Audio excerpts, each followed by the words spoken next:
Welcome back, Leigh. Welcome back. I'm so excited to talk about this episode, War Crimes, season 5, episode 3. I've just gone in full pelt because I'm so excited to talk about this episode because I think it's my new favorite ever episode. I think you're also quite caffeinated currently. That is true. Let the record state that is in fact correct. Welcome back to Queer Gals Watch the West Wing with Leigh Douglas and myself, Fee Kingwill. Yes, as Leigh sort of exploded there, we're looking at episode 5, season 3 of the West Wing, War Crimes. And boy, oh boy, is this a great episode. It's so good. There's so much Donna, which I love. Yeah. We have the return of Hoynes. It didn't fail me. There was no storyline where I was like, oh, this one. Also, for like the first time, my girlfriend Lizzie sat down and watched this episode with me with no context, having watched none of the other episodes. So I'll give you her impressions as we go. Okay, thrilled. Okay, fantastic. Should we jump into the episode recap? Please. Yes. So previously on, it gives us Donna, it gives us Cliff, the subpoenas, and Hoynes, and Mr. Oliver Babish. Babish is back, baby. And we open this episode on a Sunday, just a Sunday press briefing, Leigh. Now, the heavy kind of start to the episode is that there has been a shooting at a church in Texas on that Sunday morning. And CJ is kind of taking them through the like news as it's come to the West Wing. And she is distracted, as are we all, by a new character. Hot, crumpled journalist, Will Sawyer. I immediately was like, when I was a child, Will Sawyer is the man I thought I would marry. Yeah. Confirmed. Do you know what I mean? Agreed. And I think in a way, that type of man is like the heterosexuality that I could get on board with. It's like that or nothing, really. It's very Luke in Gilmore Girls, kind of like, I just want someone like in a plaid shirt who's like, I don't know, guys, like I'm just going to have a coffee and I'm just going to get some work done. But with a touch of Aiden's from Sex and the City. But very lightly, not so many of the rings. Yeah. Yeah. Less rings. I take less offense. Carpentry. I take offense at Aiden's jewelry. And I don't know why, because I like men in jewelry. But there's just something about Aiden's jewelry that just really fucking gives me the ick. Anyway, different show. We meet Will Sawyer. CJ's a little bit flirtatious in front of the press corps, which is very fun. But the news from the briefing is that a note is passed via Carol, and we find out that a 9-year-old child who had been injured has subsequently died from the shooting. And this feels that, like, for me, I'm like, gun control is coming back into the kind of political forefront in this campaign season, because it was very much like a kind of big thing for Bartlett in season 1 and kind of onwards as well after the attempt on Charlie's life. And so I feel like it's kind of classic actually that's coming like background in this cycle of the show. Yeah, absolutely. And I think also it really, two things. I think Allison Janney and the actor playing Will Sawyer, they have a kind of like tete-a-tete about the fact that he's kind of back in town. And they endow that with such kind of chemistry and history as well. And history, that's the word I was searching for, thank you. That it has the impact as if Will Sawyer was a character we'd already met that was like returning after a couple of seasons gap. Yeah. Also, Allison Janney in this scene, I think truly shows CJ's professionalism, context we've not actually seen before in terms of the news coming in as she's briefing. Yeah. And being able to receive the note from Carol, take a beat, take it in, give it the gravity of the fact that like a child has died, and then deliver the information to the press corps. I think it was a real stroke of genius in Allison Janney's performance. And also to give us the moment of her receiving that information in real time and watching her process it and then deliver. Yeah, because it breaks open the world of the job again, doesn't it? And like what that person would be doing. We are with Donna briefly in this opening as well, because she is off to her hearing cross-examination. It's her deposition. That's the word. And Sam has been coaching her and is being very supportive and very sweet. And I think that like speaks to his respect for her, and also the fact that like he's like, hey, like I'm a lawyer and like I'm here to like help you through this. But he's like, oh, have you spoken to Josh? And she's like, oh no, like he's still giving me the silent treatment. And I'm like, that's so lame. Like Josh is so upset that she went on the date with Cliff. But I'm like, also she's about to go to this deposition, like, and Josh, you are a lawyer. Like, why aren't you prepping your employee? Why aren't you supporting her through this? So you're so petty. It's so dumb. Like your EA is being deposed by Congress. Yeah. Your assistant is being deposed by Congress and you're not giving her personally prepping her. That's insane. It's very Edward Cullen again from Josh, just like disappearing in New Moon. I'm reading the Twilight books for the first time because it's the only way I can emotionally cope with not for the first time. The world is it? No, it is. I've not read them before. I'm sorry. What? Yeah. I can't believe we've known each other for more than a decade and I didn't know you'd ever... What? I was determined to prove I was too cool for them originally. Get a grip, girl. Good girl, get a grip. I know. I would love to discuss your note in the shed, Doc. Yeah. Okay. First of all, dare I say Sam Seaborn is less toxic than Josh? I would like to 100% agree with that. And I will tell you for why, Leigh. And it is because Sam Seaborn he doesn't always have the best responses to things. He doesn't always do the right thing. Mm-hmm. But he's always very open about stuff and he's always ready to have his mind changed. Like he might go in all guns blazing with a particular opinion, but then if someone's like, hey, but this thing, he's like, oh, I guess so. Whereas he's not stubborn. He's much more open to correction. He wears his heart on his sleeves. He wears his heart on his sleeves. I will also say, I love that we're building on the friendship of Sam and Donna. I feel like we're building on that episode in season 2 when Donna went to him for help with her friend. With her friend. Yeah. And the presidential pardon. Yeah, and the presidential pardon for her father. Yeah. Because they had that gorgeous scene in that episode. And I feel like I love seeing these two characters together. Yeah. Leigh, are you ready for the Bartletts returning from church? Because I'm not. I was never ready. There's no way I could ever be ready. Jed and Abby Bartlett, like walking in from the limo, having been to church, I think might be one of my top 5 scenes in this show of all time. I don't know. Also, I don't know that we've seen them do a walk and talk with each other before. Not one that's not been about like actually them like being in a crisis point in their marriage. Some quotes from Jed. It sucked. And like I'm not already going to hell. I also loved how Stockard Channing delivered, he feels the homily lacked panache. Yeah, with not even a smirk. Like, how could you not corpse on that line? It's so funny. I also feel, and I'm open to conjecture on this, I feel that Abby is not religious. And she only attends church because Jed is the president. I think he was like, it's important to me that the girls are raised Catholic because my faith is important to me. But I feel before he was in elected office, I don't feel Abby was going to church with Jed and the girls. No, she was at home making apple cider. There was never any apple cider when they got home, but that was always what she was doing. She said she was doing. Actually, she was just having a cigarette and a coffee and being an absolute icon. Oh my God, yes. I will say Abby's suit in this scene is everything. She looks like a 1950s pinup. Yeah. Stockard looks incredible. They both, their Sunday best is phenomenal. How the Bartletts can make quoting the Bible foreplay is beyond me. They make everything foreplay. I'm also like dead at Jed saying, I tried to tunnel out of there several times. And then I love Abby coming back at him with, you're an oratorical snob. Yes, I am, and God loves me for it. Oh, so hot. And then she just leaves. She's like, I'm going to the residence, I'm taking a bath, and I'm turning on Sinatra. It is indecent, the level of chemistry that Martin Sheen and Stockard Channing have. I hope they had fun working together. Like, I really hope that they were like, yeah, we really like connected and we just like, we loved any opportunity to have scenes together. I would love that because they have such incredible like sparks between them.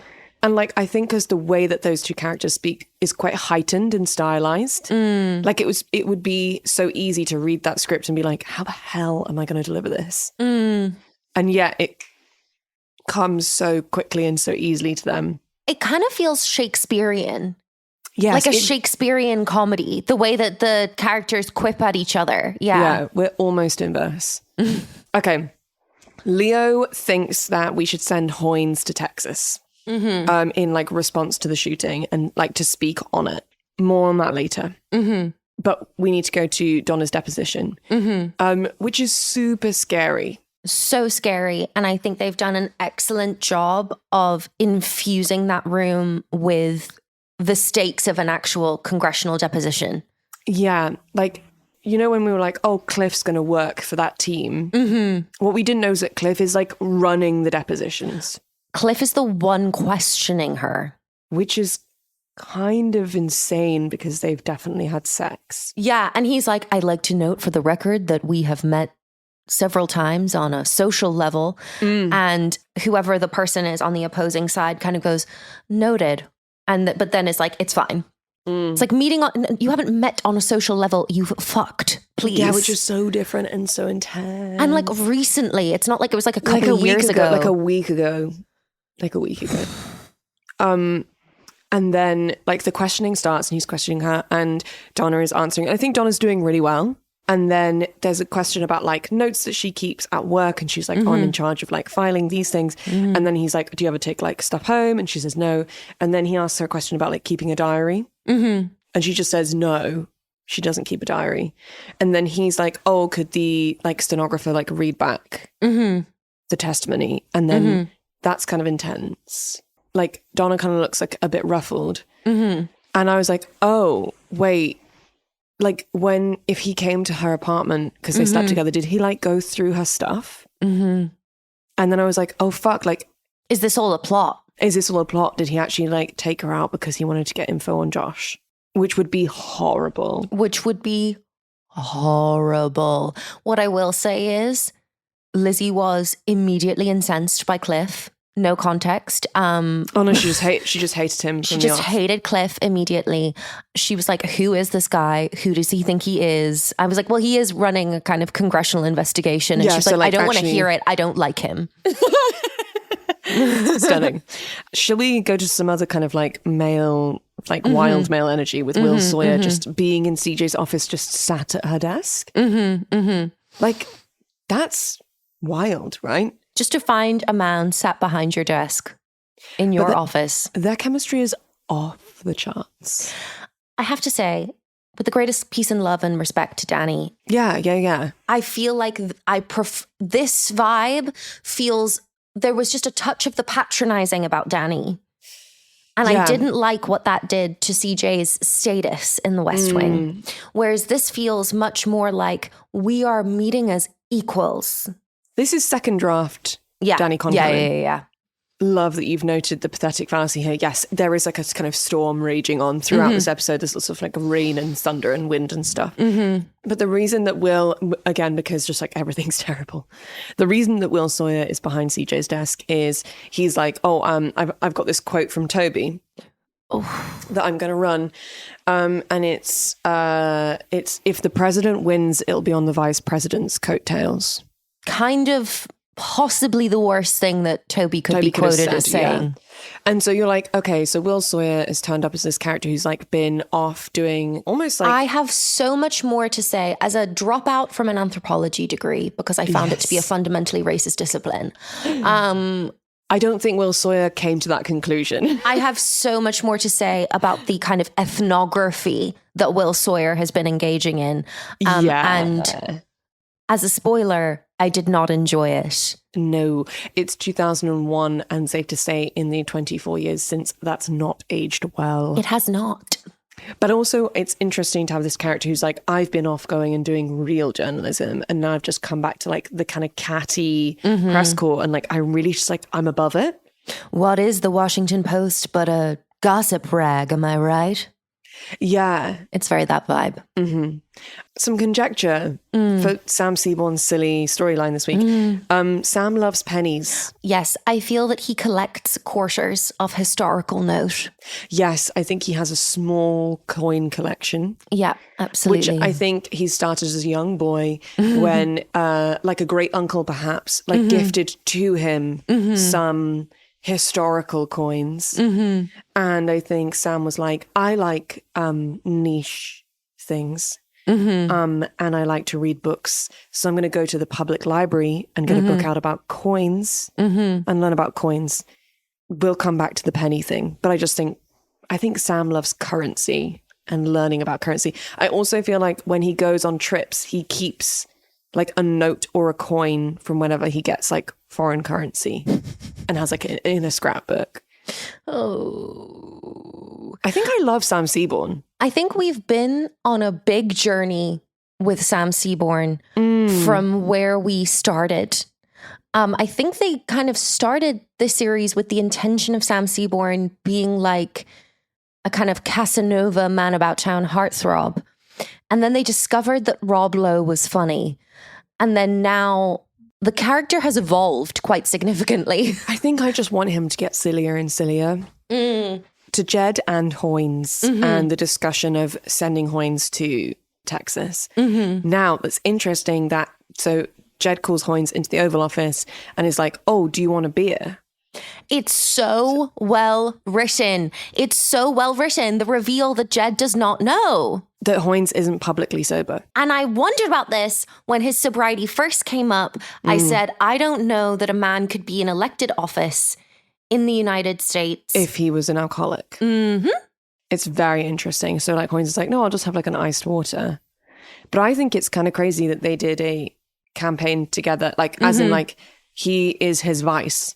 It just shows how tightly they're both holding their cards to their chest. Yeah. But I suppose Hoynes knew about Jed's MS.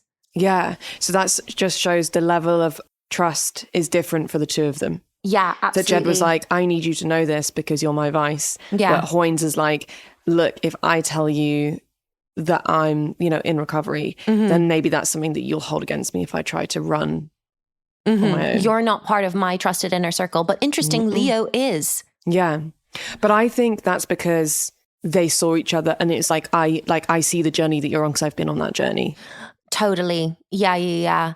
Also, absolutely no disrespect to the sober community by me saying I don't think you can. I think in 2001 you couldn't be in elected office as a sober person. I even think now, Leigh, to be honest, like I think that there's a lot of, there's a lack of information. And when we look at like being in politics and how, anything anyone's done in their career can be used as like a smear campaign or, we've said it when we've been like, when we watched The American President and we were like, it's interesting that like if he was a father who's co-parenting with an ex. Yeah. We think that probably wouldn't be something that like, because that's not giving American values in quotation marks, very heavily quotation marks, American values. But because he's a widow, actually, weirdly, optically, that is even more heavy quotation marks American values. Yeah. Hoynes really doesn't want to help. He doesn't want to go to Texas. He's kind of drawing a line in the sand about it. Now, do you think that's because he wants to stay away from gun control for his own political career? Yes.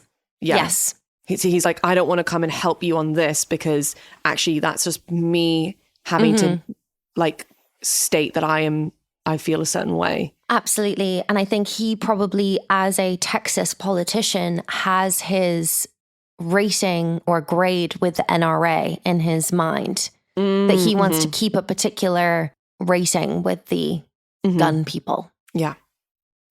So coming to the title of the episode, War Crimes, that is a direct link to Leo's storyline this week. And that is that he's meeting up with an old army pal. I will say, said old army pal Alan holds his arm around Leo a touch longer than I feel was strictly necessary. Did you like it? I did. Good, me too. Yeah. This particular friend is basically there to kind of give his thoughts on the UN War Crimes Tribunal. Is that the phraseology I want? Yeah. And basically is saying that Fitzy and the Pentagon and he are all against where Jed is going with this. Yeah. Because Jed wants to stay in and Fitzy and Pentagon want to opt out. Yes. And setting us up for one of the craziest switch and baits, I think, of the West Wing thus far for me. One of the most amazingly acted scenes I've ever seen. Yeah. But to Toby's leak. So it turns out the comment that Will Sawyer was talking about with CJ is something that Toby made in a meeting with their own staff, which means that there is a leak within the Bartlett team. Yes, he said our people. But then I think subsequently, when you look at the people that he's actually brought in later, I think it's specifically his communications team. Yes. Yeah. Which makes it all the more devastating. Something that is kind of like evident throughout this whole episode is that because it's a Sunday and everyone's had to come to work because this event has happened, the shooting at the church, everyone's in their Sunday wear. And Toby looks phenomenal. He's like in a lovely business cash outfit, and it's a brown knit polo, and it really suits him. Yeah, he looks really great in this episode, actually. And the storm is raging on. Now, Donna's diary. Donna is walking home post-deposition. And who is already at her house? Cliff. That's crazy, right? It feels crazy. It feels like, okay, you guys went on a few dates, fine. I think when she's mid-deposition, I don't think that you can then be continuing to interfere. Basically what he says is, look, like when I was here the other night, like I saw that you had a diary, and like we can call you in again and you can basically redact what you said, and we can like make that, there's a way that you can work through this, and it doesn't have to be a really bad thing. But as it stands, you did lie, and like I'm gonna come for you. And like you could go to prison. Yeah, which is not hot or nice when And I think actually Donna like holds her ground. She's like, I don't know why I said that I didn't have one. Just out of curiosity, what would you say that you thought you saw a diary while we were hunting around for your boxer shorts? It's iconic. So she like basically they're kind of at an impasse really, because he can't bring it up without saying it's because I went to her house because we slept together. But like at some point she's going to have to come clean about it in general. But then in doing so is also going to have to say it's because they slept together. To pennies. I would just like to take a moment for, again, because we're all in our Sunday casuals, Josh leaning against a door frame in his blue jeans. And I was so annoyed at how hot it was. He looked like Bruce Springsteen. Men's jeans were just fantastic in the like 90s and I'd say like early 2000s for like men of Josh's age. Yeah. Like it just was like a good Levi or like a good Wrangler jean. Yeah. Like on the waist, straight leg, perfect, like pale blue wash. A good pair of jeans, honestly, can make a man like... It can be the making of a man.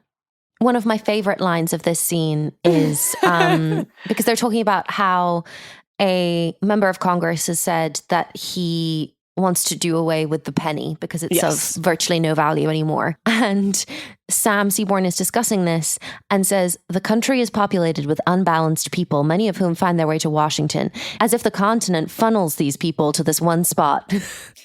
And then Joshua goes, Sam? And then Sam's like, oh, I'm turning into one of the funnel people. Josh is like, yeah. Because Sam's like obviously been given this penny storyline and it's just like gone off the wall about it. Josh is like, you've been reading about this? And Sam goes, yeah, it's interesting.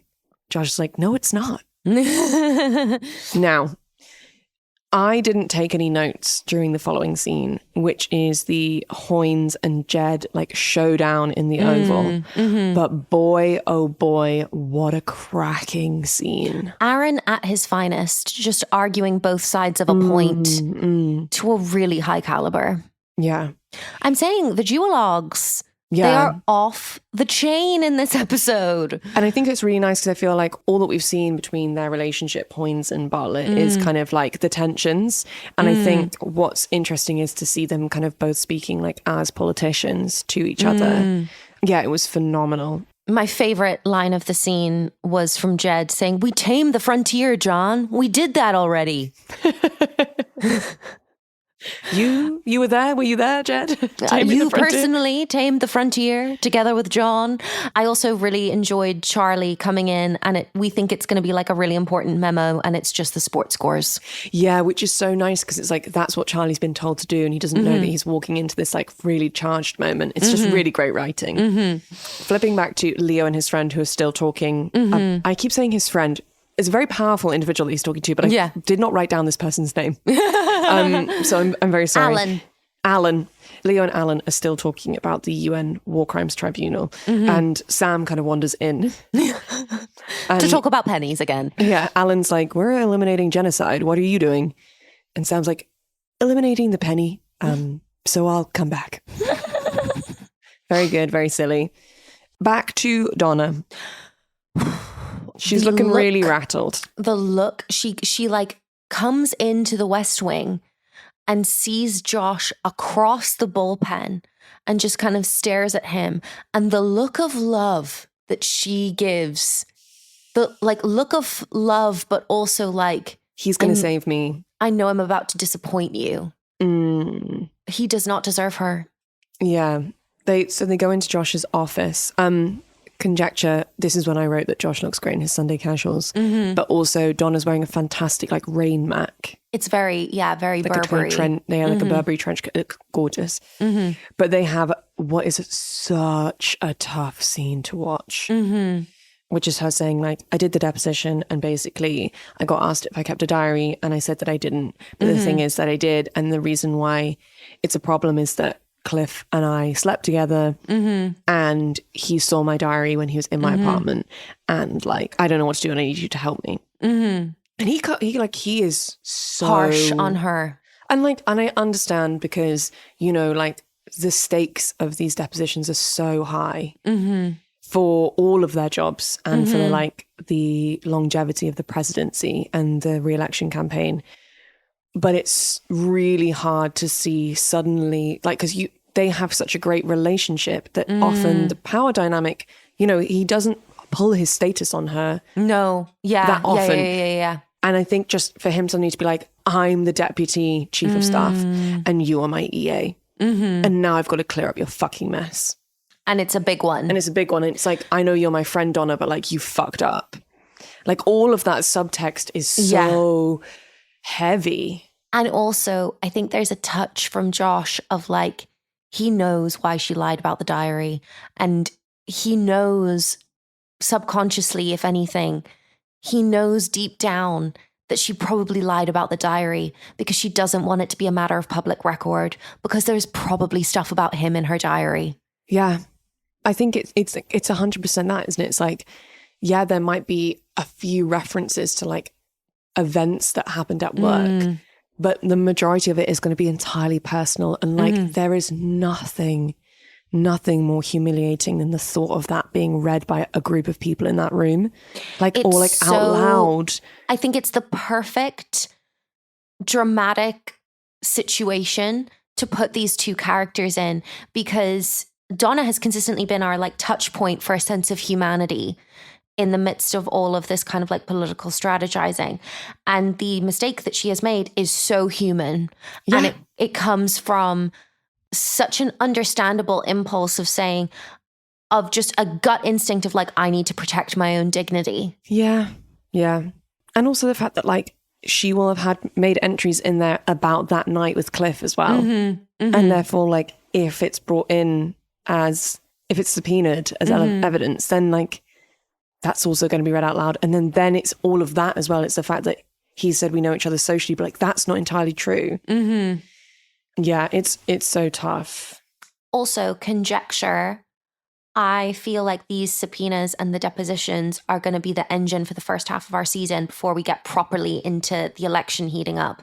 Yeah. And I think we're going to have other episodes that are focused on different individuals' depositions. I feel like we're for sure going to have an episode that is Charlie's deposition. And I am going to be a ball of stress. Yes. Yeah. I mean, it's great because we've got so many different characters to like roll through. And like even people like, I would love to see a scene that's like, just like a snapshot of like Margaret's deposition. Because like people like her would be called, you know? Yeah. But time for Toby to tell off some people. Whoa. So when Toby found when CJ went to Toby and was like, look, what's this quote about? What you've got a leak, basically. Toby called in all of his staff on a Sunday and he was like, I don't care if you have plans. If you don't turn up, that tells me that you've got a reason not to turn up, which is savage. And it is very much like either come or don't bother showing up on Monday. Yeah, which is stressful. So he's called all of the staff into the mess. I have to agree with you. His like chocolate collared sweater is phenomenal. He's never looked better. Also, I think what's so powerful is we see Ginger kind of in the middle of this huge group of people that's clearly Toby's staff. And it just puts into context in such a powerful visual way the actual power that Toby has, that he clearly has this many people reporting to him. And although we know Ginger is actually just like one of this huge team. Exactly. I think Toby giving a "I'm not angry, I'm disappointed" speech is my personal worst nightmare. Him saying, and if you don't like this team, then there's the door. Yeah. I think if I'd been in that room, I would be crying. Yeah. He says, I'm not going to have a witch hunt. I'm not going to have a huff and puff. I'm not going to take anyone's head off. I'm simply going to say this. You're my guys and I'm yours, and there's nothing I wouldn't do for you. Devastating. And like, we know Toby's character. We know that he's like someone who's like gonna like huff and puff down the halls or like go into a room and be like, where are these things? And I think when you're known as that character and you're preparing yourself as one of his team for like a big telling off, like a big kind of arm waving, shouting moment, when he's just like, I there's nothing I wouldn't do for you guys. Even you just saying that then gave me shivers. Yeah. And you do get the sense like he's a single divorced man with no kids. Like these people are his family. His kids, yeah. And they're all like young. They're all like kind of like Ginger and Bonnie's age, you know, and you see these young people who are like the up and coming DC crowd. And they're like looking at their boss being like, oh, whichever one of them was the leak, being like, I can't believe I like sold out this person who I look up to for like a quote. I think I like Will Sawyer, but I do think I'm scared to like him. To just put aside for a moment the kind of mad ethnographic ramblings that he went on, talking about various groups of indigenous peoples in quite a patronizing kind of white saviory manner. Just to put that aside, he did give us an incredible quote when he basically says like, I'm actually not going to report the story of the quote from Toby. And CJ's like, why the hell are you being so nice about this? And his response is, I don't like being a stenographer and I don't like writing gossip. I read a column last week where a lady bemoaned the decade of scandal she's had to cover, as if the news was to blame for the quality of journalism. I don't know if there's ever been a more important time to be good at what I do. Can you imagine how much I don't give a damn about what Toby said to a staffer? And you're like, I do think he has a point. Like he's made it in a very like worthy way. But I do think that he's like, look, I think we get so tied up in like writing about the day-to-day cattiness of DC that we're actually missing out on the bigger issues, which I do agree with. I think that's the thing. It's like, that's why I'm like, oh, like I think I agree with some of the things that Will has to say. But part of me is like, but there's always going to be a line as a journalist where you're like, but that's a great story. What I will say is I think there is a subtle hint of internalized misogyny going on in the fact that we had Sherry, who was the entertainment journalist. Oh, yeah, for sure. Didn't know what she was talking about, was decrying things for the sake of a hit rate. And now, of course, the journalist who Will Sawyer is standing against as not doing her job properly is also another female journalist. I do agree with you, Leigh, which I think is like, maybe this is where we're hitting the sort of 2001 of it all, in that like there's an assumption that if you work in entertainment that you're going to be a woman. But I think in that respect, it's interesting to look back on that now from a 2025 lens and be like, oh, but because if you were a journalist, if you were a female journalist, in 2001, the doors to spaces that Sawyer can walk into, no problem, would not have been open for you. Yeah. So it doesn't matter if you're like, well, I do actually want to do like very serious political journalism. Like the route is always going to be, like you're a female journalist. You're probably going to want to be in entertainment, right? And or fashion. Or fashion. And I do think that it's frustrating that it's the person he quotes and also then Sherry's storyline last week. And, you know, if we look at the characters that we've met that have been journalists that have had a closer relationship with CJ, it has been Will and it has been Danny. And it would be nice, because there are a lot of female journalists in the press corps, for us to build a relationship perhaps with one of them. You know, because, you know, we have some like Jane Lynch popping up, doing some cameos for us. Like, it would be great for one of those journalists to kind of feel like they step into like a few more storylines, or like become a recurring character name that like has something to say. Do you know what I mean? It's not always like the suave, sexy guy and like dressed like Jeff Goldblum in Independence Day, who's just like, hey CJ, you're kind of hot, but I'm really smart. It's like I kind of want someone like, do you know what I mean? Shall we talk about one of the greatest scenes in this TV show? Yeah. So Leo's War Crime Tribunal storyline is, I don't know that I understood it entirely, but what I will say is that Leo and Alan have this amazing scene, which is like the kind of like final scene in this arc, this episode, where John Spencer basically does some of the most amazing acting I've ever seen. And I mean, he's a phenomenal actor, and we've seen him give incredible performances on this TV show before. But I think both of these actors are just outstanding in this. Yeah. You know, Leo's holding firm in that he's like, no, this is like our standpoint that we don't want to opt out. And that's what Jed wants. He wants to stay in the UN tribunal. You know, if we step away, I think it's then, you know, it's a Jenga tower falling of other people pulling out. And then where are we? And then Alan kind of drops this bomb on him, which is a very interesting and difficult thing to watch, which is he's like, well, you know that in that case, you could be tried as a war criminal. And it's really interesting because we've talked quite a bit about Leo's service, and it's always been framed as a very noble thing and something that gives him a really important seat at the table in the Situation Room because he's been there. We've also wondered for a long time what war he'd had his military experience in, and we now have it confirmed because they reference Operation Rolling Thunder, that it was the Vietnam War. Specifically, Operation Rolling Thunder was in the early part of the Vietnam War in the 60s, and essentially Alan entirely reframes Leo's war experience by letting him know that basically Alan was the guy on the other end of the comms while Leo was up in his plane, giving him his orders, and that in Operation Rolling Thunder, Leo had a civilian target and there were civilian casualties. Something which to this point, Leo didn't know or hadn't interrogated for himself, perhaps. And we're talking about service that was 40 years ago in the context of this show. Yeah. And I think that John Spencer shows us every moment of thought and every moment of realization in that journey as he takes that information in. And he just really quietly says, why did you tell me that? Yeah. Like twice. And I think what's really heartbreaking is that we know the character knows why Alan told him that. But that's what he's saying because he, as a man of empathy and morality, knows that he's now going to have to live with that for the rest of his life. Yeah.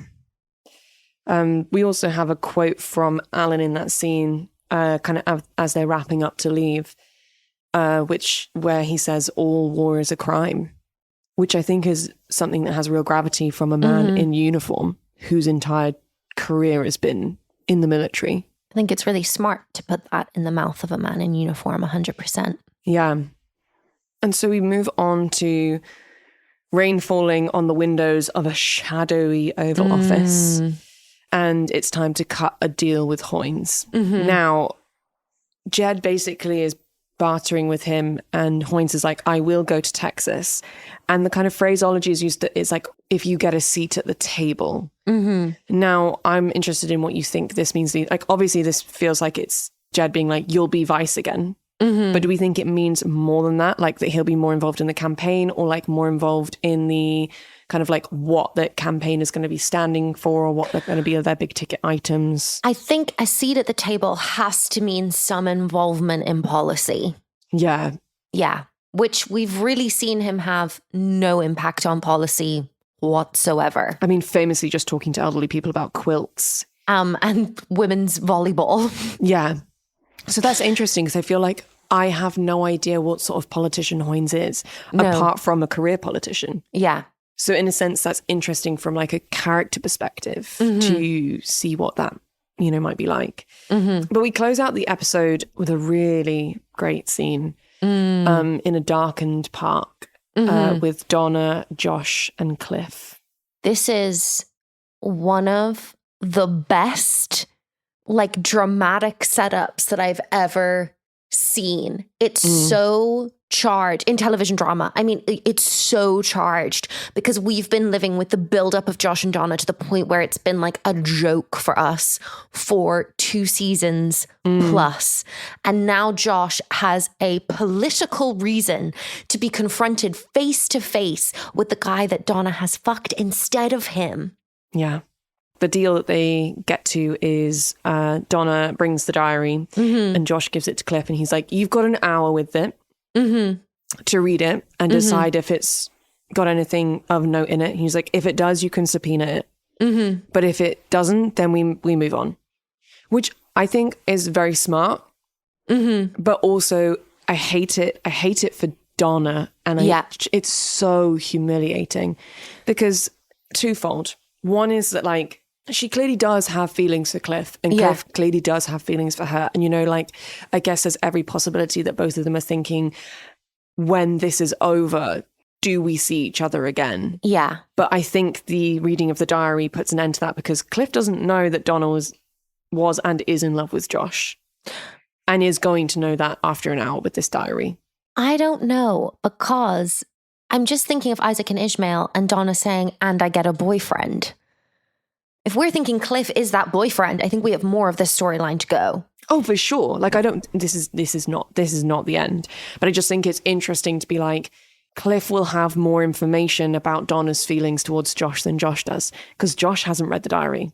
The hour is for Cliff to have the diary. I don't know, because Josh has that line where he says, and if you kind of try anything, I've got October 4th and 5th. Oh, yeah, the entries of the dates that they went on. And Cliff says, what's October 4th and 5th, which I find to be incredibly dumb, because it was clearly like last week. Yeah. And Josh says, he says, what's October 4th and 5th? And Josh replies, you. It's such a good scene. But I feel worried in general. I feel like worried for Donna. I feel worried for Josh. I obviously putting an interpersonal storyline into these depositions is so smart. And also, like a star-crossed lovers storyline as well is great. But it just feels like this season has started off so high stakes. And like we've got so Ainsley's far to take go. on this. I want to see, the debrief, like, I don't know, like in the mess with Ainsley and Donna being like, he did what? You said what? Yeah. Donna's girly house share must be beside themselves. Oh my God, the late night bottles of wine, chatting this through. Unbelievable. You had to give him the diary? Unbelievable. I agree with you. I think this is my favorite episode of the season so far, and definitely up there in terms of like other seasons as well. Yeah, agreed. Shall we talk about best fashion? Yes. With, I believe, 2 new entrants. Yeah. Never to have been nommed before. Or at least like not solo. Like I think sometimes we've been like, oh, like the guys' formal looks. Yeah. But for Josh and Toby to step in and be best fashion for both of us, I think is major. Is great. Yeah. I will just shout out everyone's Sunday looks. CJ was wearing a particularly gorgeous red blouse. And obviously Donna's raincoat needs some applause as well. What could a British or Irish politician never get away with? I think you're correct. Taking pennies out of circulation. Yeah, I just feel like that's something that like British people would just like really like really just like move on, you know? In the same way that like, I mean, I know that the euro is like a much newer currency in Ireland, but like the cent, the single cent, what are we using it for? Nothing. And yet I do feel that people would rally to defend it. Yeah. Maybe less so in Ireland just because we've not had the really euro very long. It's like not very much, not as much like a sense of national pride. Leigh, what was your queerest moment that never intended to be queer? Alan's lingering touch on Leo's back. Yeah. I think for me it was, I'm going to the residence, I'm taking a bath, I'm turning on Sinatra. There was just something very like, kind of like, I don't know. I just feel like sometimes Stockard Channing / Abby Bartlett has like an elder lesbian vibe. Or like a drag king vibe. Yes. Yeah. There's something just quite drag about both Jed and Abby. I would love to see Abby do a drag performance of a Sinatra song. Yeah, I really would. I had it my way. Best writerly moment, Leigh. I'm gonna have to agree with you. Just out of curiosity, what would you say that you thought you saw a diary while we were hunting around for your boxer shorts? Yeah, hands down. It's Donna's this week. Man, I feel like a man. Now, you've talked about the ongoing kind of football betting storyline throughout this episode. There was an undercurrent throughout this episode of like people choosing teams and like putting money into like a sweepstake kind of thing about football. It's never really discussed like what level of football. I'm assuming university football, like college football. And like it's all being run by Charlie and I just didn't care about it one bit. But then you brought up this. I think we need to keep an eye on Charlie's betting. This is the second significant time that we've seen Charlie betting, and we know that he's got significant legal fees coming his way. Yeah. I'm worried about it. But my man, I feel like a man was, we tamed the frontier, John. We did that already. Yeah, correct. The moment that made you proudest to be an American? From Will Sawyer, a journalist. I don't know if there's ever been a more important time to be good at what I do. I agree with you on that one. I kind of wish it hadn't been out of his mouth. I know, because he kind of is quite complicated as a character. Yeah. Okay. Yeah. Stunning. Yeah. I'm so excited for episode 6. Yeah. Like, I just want to watch it right now. What are we going to learn about today, Leigh? A multitude of things, but I thought it would be interesting because obviously we're seeing Donna being deposed by the House Oversight Committee. I thought it would be interesting because obviously we have ongoing subpoenas from the House Oversight Committee right now in real life. Yes. So I thought we would dig into that a little bit. But first of all, what even is House Oversight? Please. So oversight investigations are inquiries by Congress to examine problems, issues, or troubling events in the public or private sectors. In terms of the history of kind of House oversight, or indeed congressional oversight, there has long been investigative power given to legislative bodies, and that is not unique to the United States. Because in England, Parliament has investigatory powers, which is linked to the authority to punish people for contempt, which is something that Parliament has done since 1548. Right. There's quite a while then. Yeah, quite a while. So through a contempt proceeding, a legislative body can detain, imprison, and fine those who obstruct Parliament's operation. So this is in the UK. And refuse to comply with Parliament's lawful orders. And legal discussions of legislative investigatory powers in the United States are still rooted in that parliamentary power today. And kind of from the 17th century, Parliament has been using its investigative powers to compel witnesses and also to subpoena documents to inquire into issues of public management. Basically, legislative bodies have the power to gather information that is relevant to the passage of new laws or the administration of existing laws. And that has a really long historical precedent. The very first oversight investigation by the US Congress was in 1792, just 3 years after the US Constitution came into effect. And it was an inquiry into a US military defeat, some other oversight investigations of historical note. During the Civil War, US Congress convened an investigative committee to inquire into the whole conduct of the war. Whoa. Led by Republicans with bipartisan support. And they spent 4 years compiling evidence, holding hearings, and issuing reports. Whoa. In the 1870s, Congress launched an investigation into the new organization at the time, the Ku Klux Klan. Yeah. To expose its role in the escalating racial violence in the South. In order to support legislation to curb the brutality of the KKK.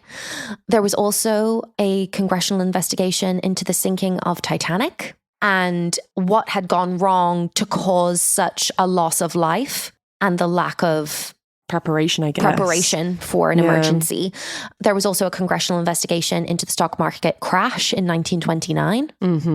And of course, we had Senator McCarthy abusing congressional oversight powers to investigate communism. Okay, cool. That's a really interesting thing to reframe as this, because I didn't. Yeah. Okay. Yeah. Cool. And now the question is, like, what is the power of Congress to basically compel testimony or subpoena documents? Basically, you can be held in contempt of Congress if you don't comply with a subpoena.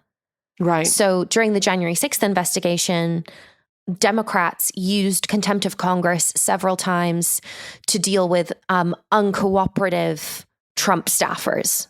Okay. So ultimately, you can be referred for contempt of Congress to the Justice Department.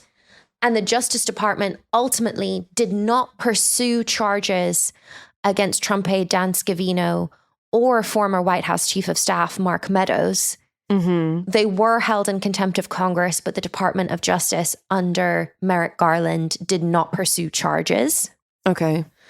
But Steve Bannon and Peter Navarro were taken to trial for criminal contempt charges. Okay. For contempt of Congress. Steve Bannon was found guilty in 2022, but has not served his 4 months in jail because the appeals are still ongoing. Okay. And basically, you can be held in criminal contempt, civil contempt, or inherent contempt. What the January 6th investigation did was hold people in criminal contempt, which means that you can refer the finding of criminal contempt to the full House of Representatives for a vote. And if that vote succeeds, the House Speaker certifies the report and sends it to the U.S. Attorney for D.C., and then the U.S. Attorney is required to bring it to a grand jury. Right. But the Justice Department can also make its own determinations about making charges. But as you can see, this is quite a long process. Yeah, definitely. So although it can lead to a fine or up to 12 months in prison, it rarely ends up being jail time. The House of Representatives tends to use it more as kind of like a warning. Yeah. Because prosecuting someone for criminal contempt can take years. Yeah. So do we feel like with this storyline in the West Wing will look like, I kind of thought it might be like the start of the season, but do you think this is something that's going to be like carrying on for quite a long period of time? I think so. Because during the Trump presidency, the House subpoenaed Trump's tax returns, if you recall. Yes, I do. And basically the House didn't receive them until years later when the case finally got to the Supreme Court. Right. There is a third option, which is inherent contempt, which involves the House or Senate Sergeant of Arms detaining someone until they honor congressional commands. But this is extremely rare and hasn't happened in modern times. Oh, okay, cool. So it's like it's existed, but no one's ever done it. Well, they did like historically, but that nobody's been like imprisoned by the House for inherent a long time. Contempt. Okay. Which brings us to the current House Oversight Committee investigation. Now, what do we know about Pam Bondi and the Epstein Files? Well, Leigh. Oh, do you want me to say? Yeah. What do we know? I don't want to get it wrong. That's so fair. That's so fair. So Pam Bondi is the Attorney General of the Justice Department under the Trump administration. Yes. And there has been escalating backlash against the Trump administration, including from some of his own MAGA followers, over the handling of the Epstein Files, because Donald Trump campaigned on the Epstein Files being released. Yes, I recall. Then in June, the Attorney General announced that the Department of Justice, after conducting a review, would not release the Epstein Files, which was embarrassing for the Trump administration to have to backtrack. And it's also like fodder for journalism. Yeah. And as I said, a lot of right-wing MAGA supporters were angry about this. And basically, this whole thing totally stalled the Republican legislative agenda for July before they went into recess in August. And it got so contentious that Speaker Mike Johnson of Covenant Eyes fame, which I will bring up every time Mike Johnson gets mentioned on this podcast. As we should. He sent lawmakers home early in July in order to block a vote over the Epstein Files being released. That's in no way a surprise. He said that he supports transparency, but wants to give the administration room to handle the matter. Sure.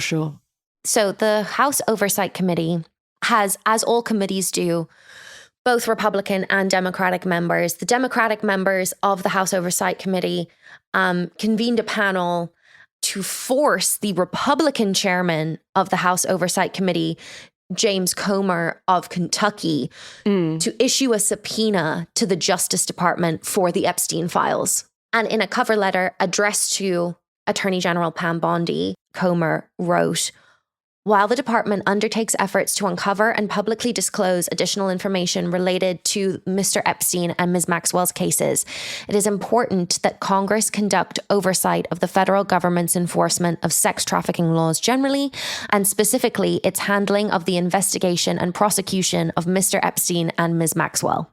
So in addition to the subpoena of the U.S. Justice Department for the Epstein Files, deposition subpoenas were also issued to Bill Clinton, Hillary Clinton, James Comey, Loretta Lynch, Eric Holder, Merrick Garland, Robert Mueller, William Barr, Jeff Sessions, and Alberto Gonzalez. These subpoenas basically represent a clash between Congress and Trump's White House over the Epstein saga. Yeah. Because Republicans are calling for these documents to be subpoenaed and released. Yeah. Which Trump is not happy about. Also, like, Hillary Clinton is being deposed as part of this investigation on October 9th. Yeah. Bill Clinton is being deposed on October 14th. Oh, Bill. Yeah. There's some more bad news for Bill coming. So just hold on to your hat. Now, in the last 200 years, only 4 other former presidents have received subpoenas from congressional committees, and only 2 have ever actually provided testimony. Okay. Most notably, when the January 6th investigation subpoenaed Trump, he sued to stop it. And the subpoena was subsequently dropped when the January 6th committee disbanded. As of the 19th of August, the committee was expecting to start receiving materials from the Justice Department. And a spokesperson to the committee said the committee intends to make the records public after a thorough review to ensure all victims' identification and child sexual abuse material are redacted. The committee will also consult with the Department of Justice to ensure any documents released do not negatively impact ongoing criminal cases and investigations. Now, Democrats on the House Oversight Committee basically complained that Representative Comer was slow-walking the release of these files by allowing the Justice Department to miss the original subpoena deadline Yeah. and giving them more time, essentially, to produce the documents. They said that the Department of Justice had already been directed by the House subpoena to redact the material, and therefore they questioned why there was a need for a further delay when they'd already been asked to redact them. Representative Robert Garcia of California, who's the ranking Democratic member of, like, the highest up member of the House Oversight Committee for the Democrats, said, releasing the Epstein files in batches just continues this White House cover-up. The American people will not accept anything short of the full unredacted Epstein files. In a bipartisan vote, the committee demanded complete compliance with our subpoena. Handpicked partial productions are wholly insufficient and potentially misleading, especially after Attorney General Pam Bondi bragged about having the entirety of the Epstein files on her desk mere months ago. Ultimately, when these subpoenaed files from the Department of Justice were released, it was about 33,000 pages of documents. Most of them were already a matter of public record. Right. And so they're actually a really small fraction of the documents that the Justice Department holds of the Epstein files. And so, yeah, Democrats are saying you've basically just released the least inflammatory bits of the Epstein files because you've released the things that are already in the public domain. Yeah. Now, Trump realized that he basically had like a little bit of a PR disaster because he'd campaigned on releasing the Epstein files and then had to backtrack. So in order to kind of sidestep, he demanded the grand jury transcripts of the sex trafficking cases against both Jeffrey Epstein and Ghislaine Maxwell be released and unsealed. That motion was denied. Richard Berman, a federal judge in New York, said that the transcripts pale in comparison to the documents the government already has. Yeah. And unsealing these documents could harm victims. Yeah. In his ruling, he wrote that the government already has many more files on Epstein than what it's seeking to unseal. And the government's 100,000 pages of Epstein files and materials dwarf the 70-odd pages of Epstein grand jury materials. Yeah. He also continued that the seeking to unseal of grand jury documents was a diversion tactic from releasing the documents already in the government's possession. Yeah, undoubtedly. Also, the grand jury materials are mostly the testimony of an FBI agent who's the sole witness in the grand jury and who, quote, had no direct knowledge of the facts of the case and whose testimony was mostly hearsay. A different judge ruled against the disclosure of the grand jury documents in the Ghislaine Maxwell case on similar grounds, saying that only 2 law enforcement officers testified. Therefore, unsealing the grand jury transcripts would not be granting access to this like whole new trove of documents. No. And Paul Engelmeyer, who ruled in that case, said, insofar as the motion to unseal implies that the grand jury materials are an untapped mine lode of undisclosed information about Epstein or Maxwell or Confederates, they definitely are not that. As I say, the House Oversight Committee announced the release of 33,295 pages of Epstein-related records from the Department of Justice.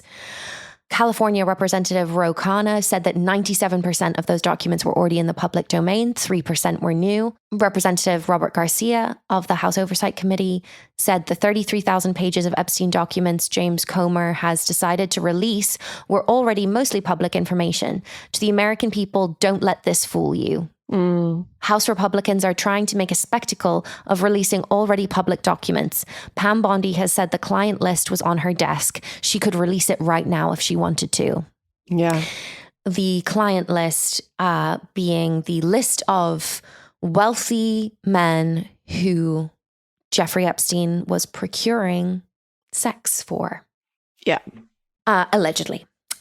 Hours before the documents were released, the House Oversight Committee met with Epstein's victims, and the oversight chair, Representative James Comer, told reporters that he is looking to expand the scope of the investigation after hearing from victims.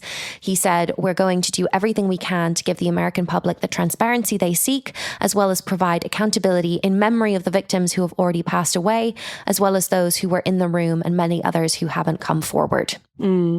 Now, where this gets very recent, at time of recording, is that on the 25th of August, the House Oversight Committee, in addition to the subpoena to the Department of Justice, subpoenaed documents from the estate of Jeffrey Epstein. Okay. And James Comer wrote to the executors of Epstein's will, attorneys Darren Indyke and Richard Kahn, saying the committee is reviewing the possible mismanagement of the federal government's investigation of Mr. Jeffrey Epstein and Ms. Ghislaine Maxwell, the circumstances and subsequent investigations of Mr. Epstein's death, the operation of sex trafficking rings, and ways for the federal government to effectively combat them, and potential violations of ethics rules related to elected officials. The House Oversight Committee was demanding that Epstein's estate produce documents, including a book that was compiled with notes from friends for Jeffrey Epstein's 50th birthday. Yes. As well as his will, agreements he signed with prosecutors, his, quote, black book of contacts, and non-disclosure agreements, as well as his financial records. Yesterday, at time of recording, last night, a batch of documents were turned over by Jeffrey Epstein's estate to the House Oversight Committee. Right. Including the so-called birthday book. Okay. This is, okay. This will be kind of a 10-day-old news by the time this comes out. But just know, dear listener, I was reading about this morning at time of recording. And the panel on the House Oversight Committee has published most of the documents that Epstein's estate released to them, including a redacted copy of the birthday book created for Jeffrey Epstein's 50th birthday in 2003. The Democrats on the House Oversight Committee posted to social media a hand-drawn outline of a naked woman with Trump's first name signed in the pubic area. Yep.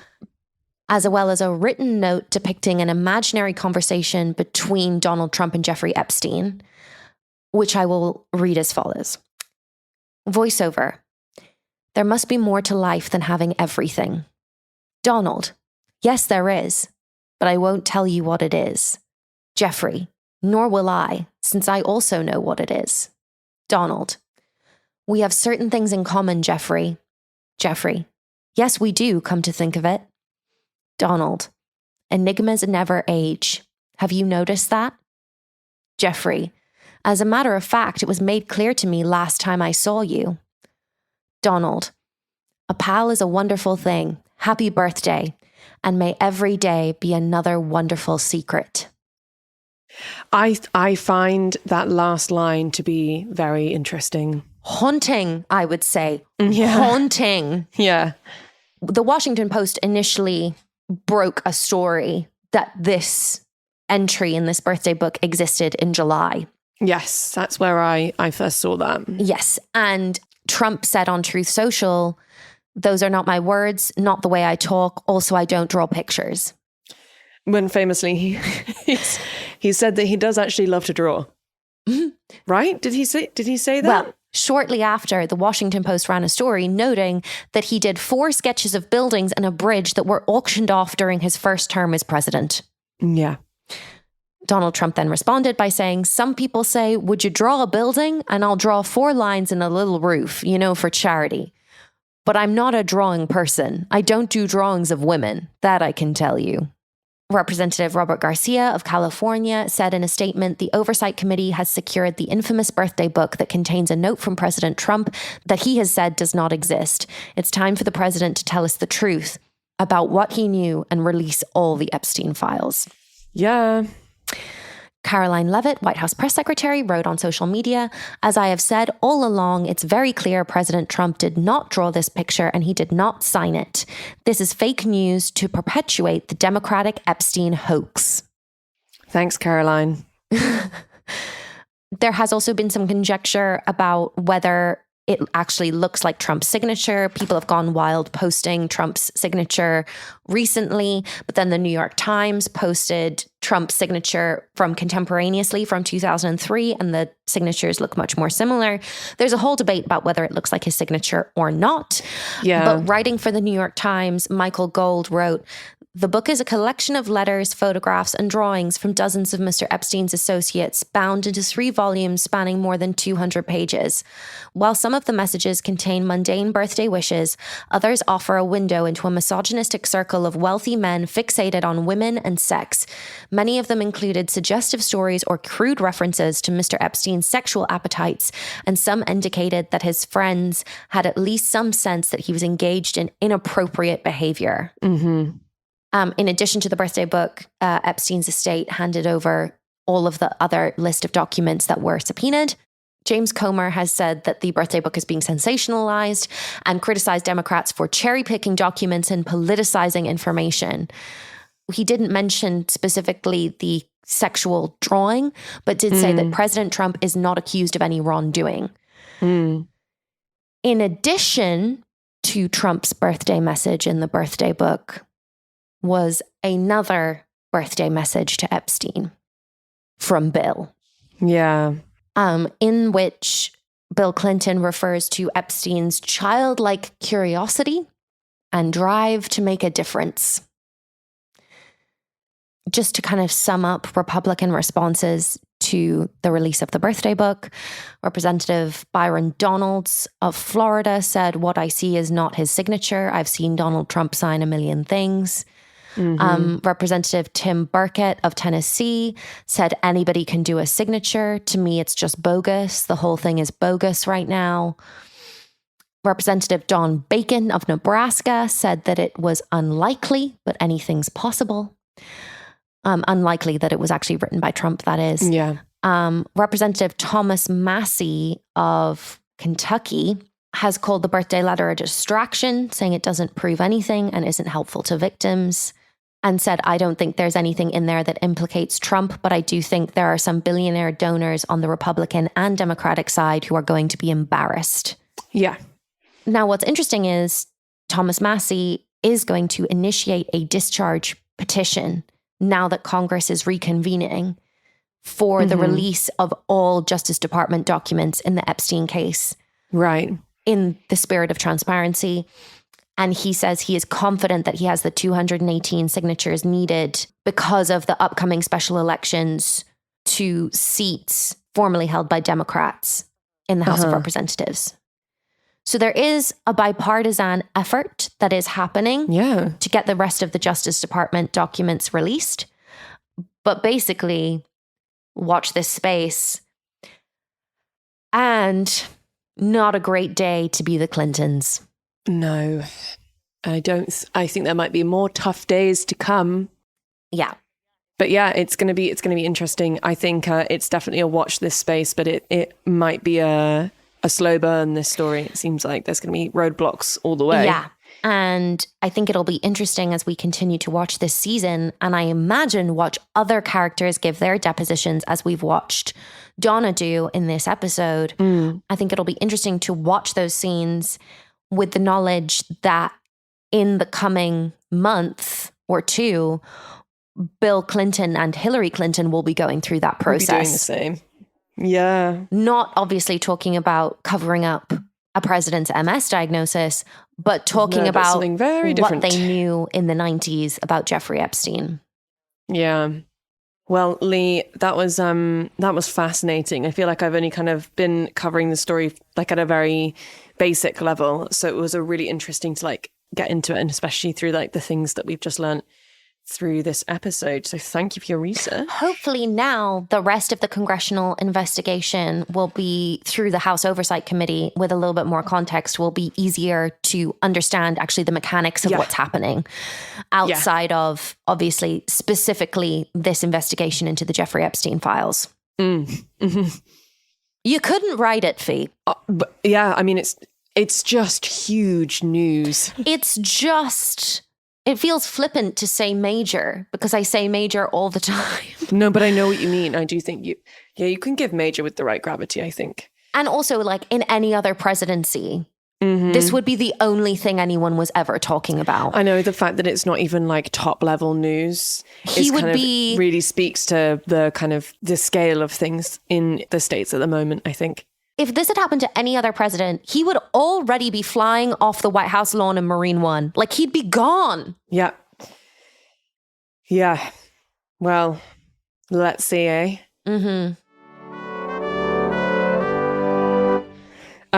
Should we check back in next week? Who knows where we'll be by then? Yeah, 7 days is a long time. This has been great. Great episode, great study session. If people want to keep in touch with us, where can they find us? We are Queer Gals Watch wherever you get your socials. queergalswatch@gmail.com. If you want to send me an email with a request for a study session that you would like linked to a particular episode, please give me your thoughts and ideas. Yeah, we love love to that. see it. Also, if you just want to reach out and say, hey, we also love that. Yeah, we love correspondence. We also are Queer Gals Watch on Patreon if you want to check that out. We're almost to a point where we're able to cover our costs. Which is amazing. We love making this podcast. We love The West Wing. We love our queer nuts and the gaggle. We love you. Yeah. So if you want to support us being able to continue to make this podcast, we'd really appreciate it. Other than that, we'll see you for season 3, episode 6 next week. Whoop. Okay, Leigh. I'll see you. Have a great week. You too. Bye. Bye-bye now.